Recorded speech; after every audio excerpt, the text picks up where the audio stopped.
¿Qué es absolutamente fundamental para ti en Navidad?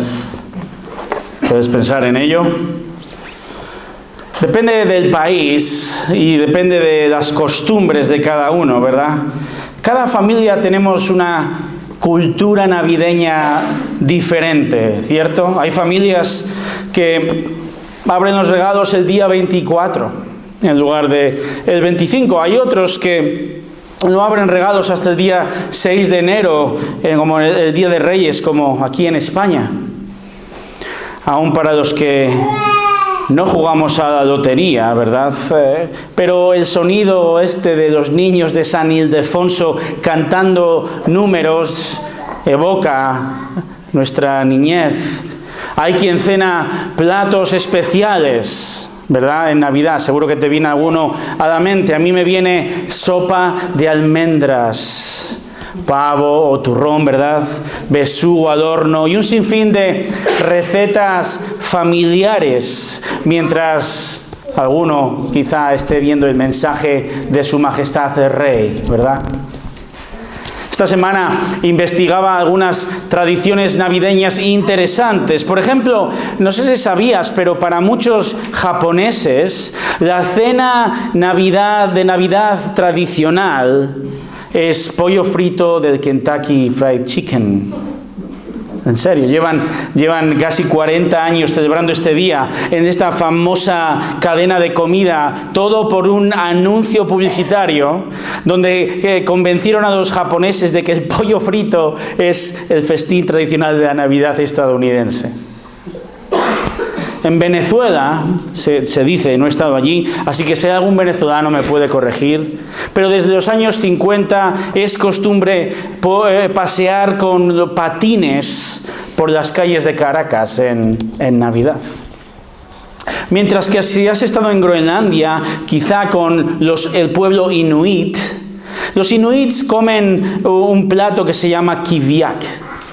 Este plato tradicional consta en colocar 500 alcas son unas aves marinas, 500 alcas con sus picos, con sus patas, con sus plumas, las colocan dentro de una foca, has oído bien, una foca marina, la cual es cocida y sellada con grasa.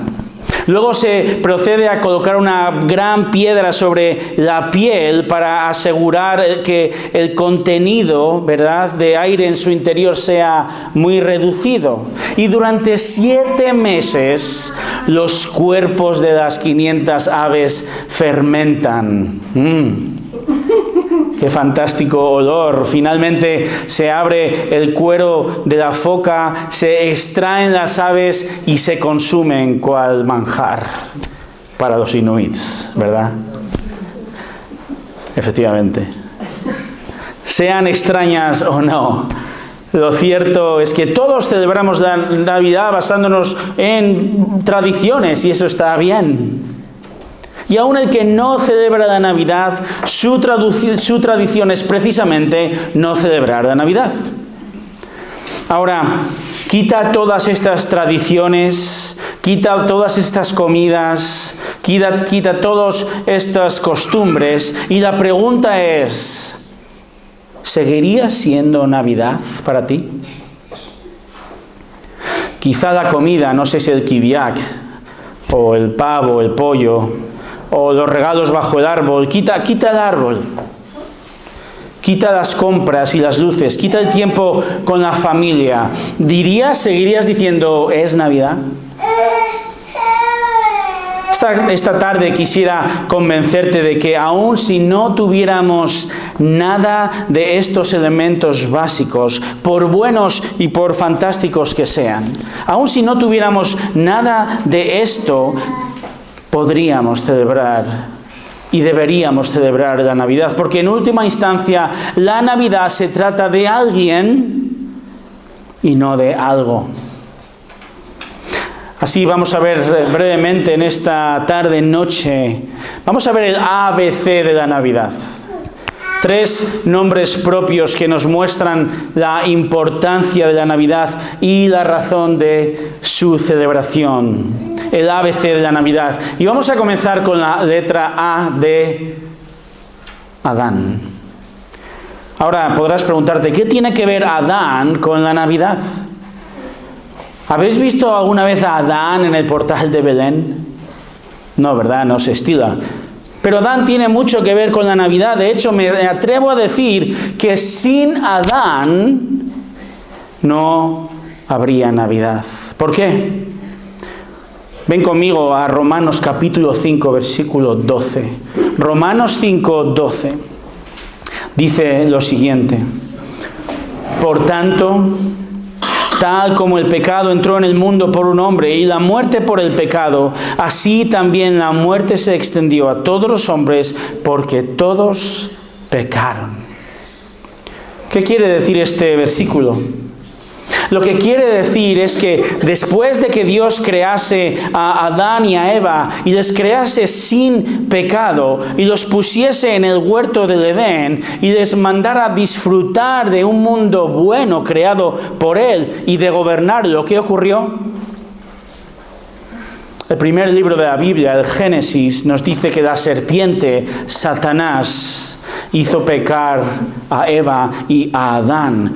¿Cuál fue la consecuencia? Dice Romanos 5:12, que el pecado entró en el mundo por un hombre. A pesar de una creación perfecta, a pesar de una pareja perfecta, en el plan de Dios, un plan perfecto, un plan que Dios no tiene que modificar. En este plan, Dios permite la entrada del pecado en el mundo. ¿Consecuencia de esto? Las consecuencias son mentiras, ¿verdad? Las consecuencias son guerras. La consecuencia es dolor, son acusaciones, la consecuencia es enojo y desobediencia y discusiones con los cuñados en Nochebuena, ¿verdad? Y un larguísimo etcétera. Pero la mayor consecuencia del pecado de Adán es lo que Romanos 5:12 nos dice. Por tanto, tal como el pecado entró en el mundo por un hombre, y ahora fíjate lo que dice, y la muerte por el pecado. El texto en Romanos 5:12 dice que debido al pecado de Adán, al pecado del hombre, el pecado entró en el mundo y la muerte por el pecado. Es decir, que cuando Dios crea todo en el Génesis, crea a Adán y a Eva para vivir eternamente, o para ser más específicos, para vivir sempiternamente, sempiterno es que tiene principio y no tiene final, pero desobedecen la orden de Dios de no comáis del fruto de ese árbol. Mira que había árboles. ¿Y qué hicieron? Comieron del fruto de ese árbol. Cuando ocurrió esto, cuando pecaron, esa sempiternidad, palabra que probablemente no exista, ese vivir para siempre, terminó. La muerte, dice Romanos 5:12, entró en el mundo y desde ese momento tú y yo y todos morimos. ¿Por qué? Fíjate lo que dice el texto. Porque así también la muerte se extendió a todos los hombres, porque todos pecaron. Esto responde a la siguiente pregunta. Si yo no pequé en Edén, ¿estabas tú en Edén? Yo tampoco estaba en Edén. ¿Cómo es que yo, también dice el texto que yo pequé? ¿Cómo es que yo entonces tengo que morir por el pecado de otro? ¿Cómo es que yo soy llamado pecador? Porque el texto dice, todos pecaron, todos. Y sí, ni tú ni yo estábamos en el Edén físicamente, pero Adán es el representante de todos los hombres, de toda la humanidad. Y él pecó por todos nosotros y nosotros estábamos en Adán. Voy a poner un ejemplo con ciertas lagunas, ¿vale? Así que tened paciencia conmigo. Pero esto es un poco como las victorias y las derrotas de tu equipo favorito. con su jugador estrella. Acabamos de terminar el Mundial, así que no es que sea yo un gran fan del fútbol, pero lo he visto, y todo argentino y todo no argentino sabe quién es Messi, ¿verdad? Pero todo argentino ahora mismo está viviendo en un momento de un estado de constante felicidad, ¿verdad? Gracias a Messi. ¿Por qué se alegra tanto un argentino si no jugó esa persona? Si el que jugó fue Messi. Porque Messi y la selección argentina representa a esa persona. Vaya, qué majo. Gracias, Adán. Gracias por el mejor regalo de la Navidad, podemos decir sarcásticamente, ¿no? Desde luego que prefiero carbón a la muerte, podríamos decirle. Cierto. Pero la Biblia afirma que la consecuencia del pecado es la muerte física, muerte de nuestro cuerpo, y no solo eso, sino la muerte espiritual, es decir, un rechazo a Dios y su oferta de salvación, y eso nos condena para siempre. Y esto nos va a llevar al siguiente nombre de nuestro ABC navideño, que nos muestra la importancia de la Navidad y la razón de la celebración. Si la A es de Adán, la B es de... Niños, ¿qué pensáis? ¿Qué leéis? Muy bien, Belén. Belén. Quizás estéis pensando, bueno, me alegro de ver este nombre, porque hasta ahora no está siendo demasiado navideño. Porque aparentemente Adán, como digo, no suele aparecer en nuestras postales navideñas, pero ten paciencia y permíteme construir el argumento de que necesitamos la A de Adán en Navidad, porque sin la A de Adán no podríamos pasar a la B de Belén. Y por mucho que le pese a don Ángel Caballero, ¿sabéis quién es Ángel Caballero? El alcalde de Vigo, ¿verdad? Por mucho que le pese al alcalde de Vigo, es Belén y no es Vigo, la capital mundial de la Navidad. Y si visitas hoy Belén, te encontrarás con una ciudad de unas 30.000 personas situada a 10 kilómetros de Jerusalén. Pero la pequeña Belén es mencionada por primera vez en Génesis 35:6, donde Moisés escribe que Raquel, esposa de Jacob, fue enterrada allí. Y el rey David era de Belén. Era, no sé si es velenciano, o como dice el chiste, figurita, pero era, ¿verdad?, ciudadano de Belén. Por eso Belén se llama la ciudad de David. Pero esta pequeña aldea insignificante comienza a cobrar importancia capital cuando un profeta del Antiguo Testamento llamado Miqueas escribe lo siguiente. Y si consigues encontrarlo en los próximos 10 segundos, te invito a que leas Miqueas, capítulo 5, versículo 2 conmigo. Miqueas, capítulo 5, versículo 2. Pero tú, Belén Efrata, aunque eres pequeña entre las familias de Judá, de ti me saldrá el que ha de ser gobernante en Israel. Y sus orígenes son desde tiempos antiguos, desde los días de la eternidad. Fíjate bien, 700 años antes del nacimiento de Jesucristo, Miqueas, quien está escribiendo acerca de la destrucción del reino del norte por los asirios y del reino del sur por los babilonios, Miqueas escribe en medio de una tragedia nacional que está por venir. Él escribe acerca de la esperanza de un gobernante futuro. 700 años antes. Este gobernante no es un legislador normal y corriente. Dice el texto al final, él es desde los días de la eternidad, porque se trata de una persona especial, es el Dios hombre, el Mesías, el escogido. Ahora saltamos 700 años y nos encontramos a una jovencísima pareja viajando a esa aldea de Belén. Esta pareja está yendo hacia Belén porque, como hemos leído en Lucas 2, la razón es que el emperador romano César Augusto publica un edicto que exige una ley, que exige que todo judío debería empadronarse o inscribirse en el censo, igual que tú y yo hacemos hoy. Esto obliga a esta joven pareja a ir a Belén, y es interesante, van a Belén porque tanto el marido como la esposa, ambos por diferentes caminos, pero ambos provienen del linaje de la familia del rey David. Entonces tienen que ir a Belén. Así viajan unos 3 días.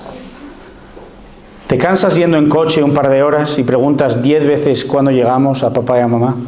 Imagínate caminar 3 días desde Nazaret, desde el norte de Israel, por las riberas del río Jordán, por los valles de Jericó. Qué cansancio, ¿verdad?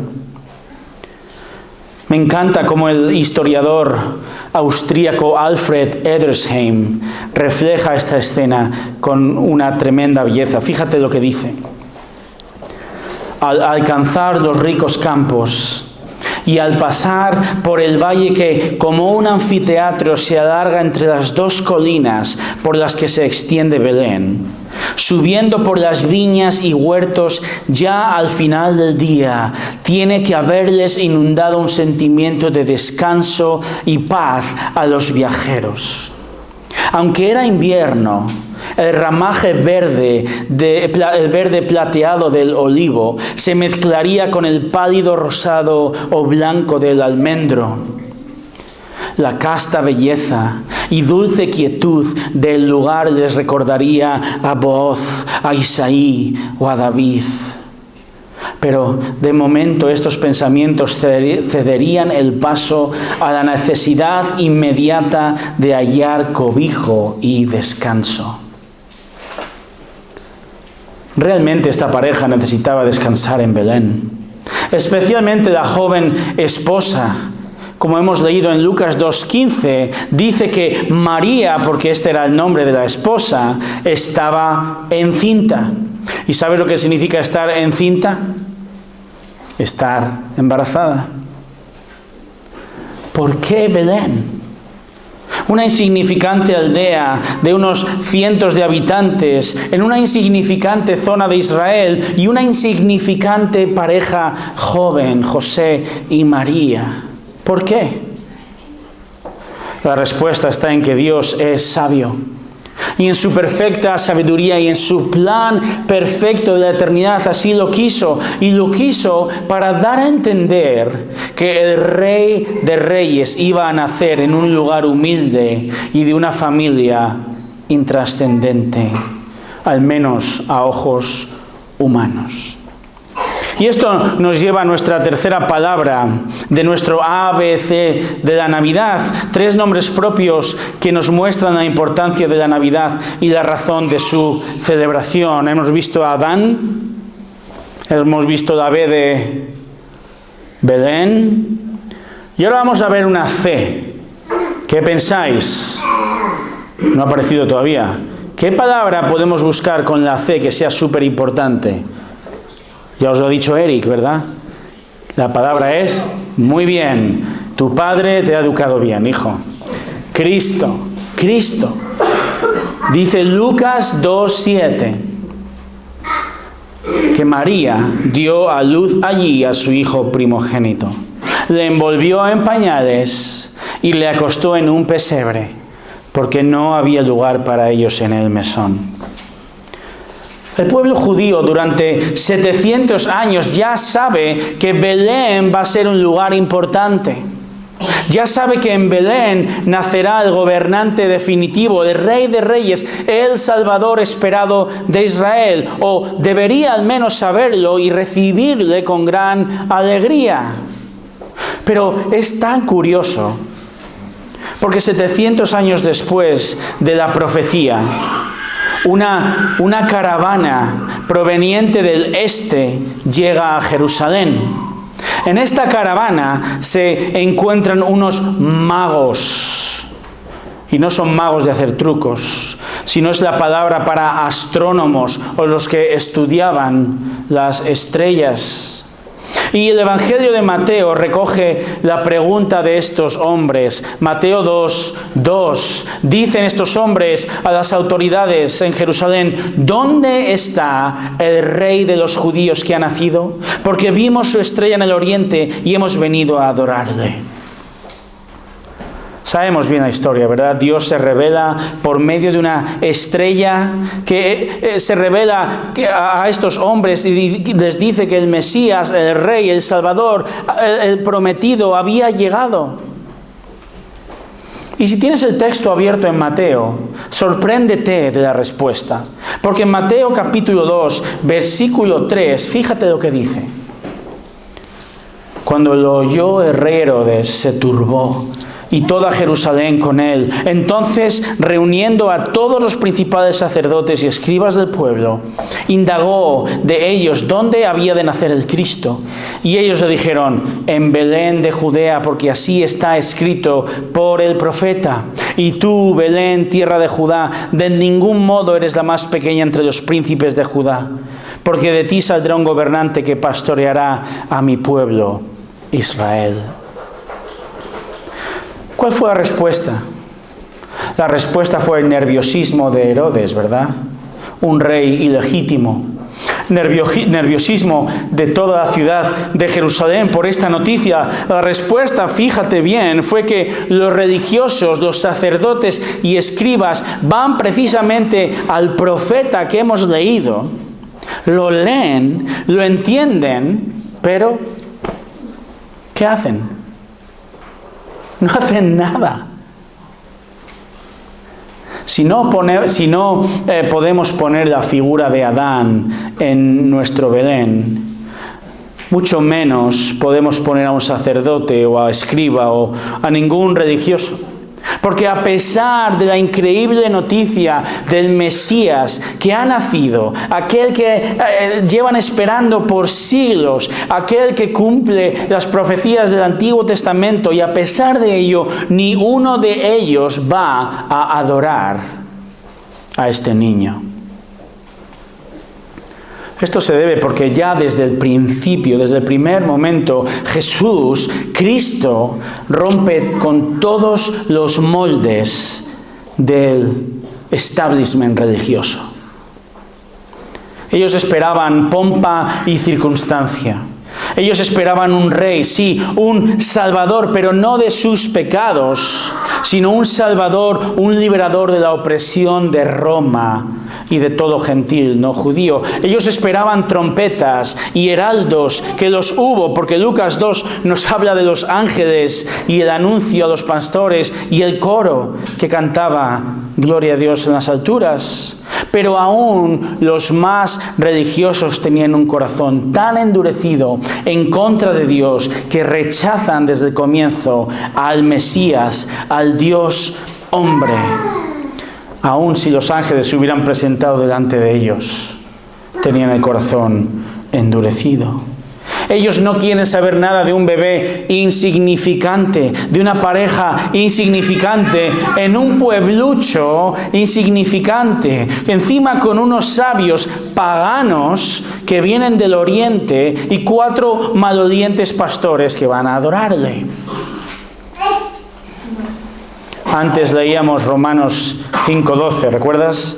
Por tanto, tal como el pecado entró en el mundo por un hombre, y la muerte por el pecado, así también la muerte se extendió a todos los hombres, porque todos pecaron. Este hombre, recordamos, es Adán, ¿verdad? Bien, mira lo que dice ahora Romanos 5:17. Un poquito más adelante de ese texto, en Romanos 5:17, dice lo siguiente: porque si por la transgresión o el pecado de uno, Adán, por este reinó la muerte, mucho más reinarán en vida por medio de uno, Jesucristo, los que reciben la abundancia de la gracia y del don de la justicia. ¿Por qué celebramos la Navidad realmente? ¿Por qué? Piénsalo. Hazlo por pasar tiempo con la familia. Bien. Celebra la Navidad para sembrar memorias en tus hijos y en tus nietos, si tienes. Hazlo. Hazlo porque sientes verdadera alegría al dar regalos y también, ¿por qué no?, al recibir regalos, ¿verdad? Pero ante todo, celebra la Navidad porque Jesús es el segundo Adán, el perfecto Adán. El primer Adán trajo pecado, trajo muerte física y muerte espiritual a toda persona, incluyéndote a ti y a mí. Pero el segundo Adán, la segunda persona de la Trinidad, el Dios hombre, Cristo, se encarnó, nació humildemente, en una pequeña habitación, fue puesto en un pesebre. ¿Sabes lo que es un pesebre? Un pesebre es un comedero de animales y nació de una jovencita en un pueblo intrascendente, y todo ello para vivir una vida perfecta, sin pecado, sin transgresión ninguna. La sombra del pesebre, hermanos, la sombra del pesebre tiene forma de cruz. Porque ese niño profetizado estaba destinado por decisión de Dios desde la eternidad, estaba destinado a morir en una cruz. Porque tú y yo merecemos esa muerte física y también esa muerte espiritual. Pero la muerte de Jesús fue hecha en sustitución. Estas son las fantásticas noticias de hoy. Esa muerte fue hecha en sustitución de todo aquel que cree en Él. Así que sonríe. Gózate en esto. Cristo murió por todo aquel que es consciente de su pecado. Lo confiesa, le pide perdón a Dios.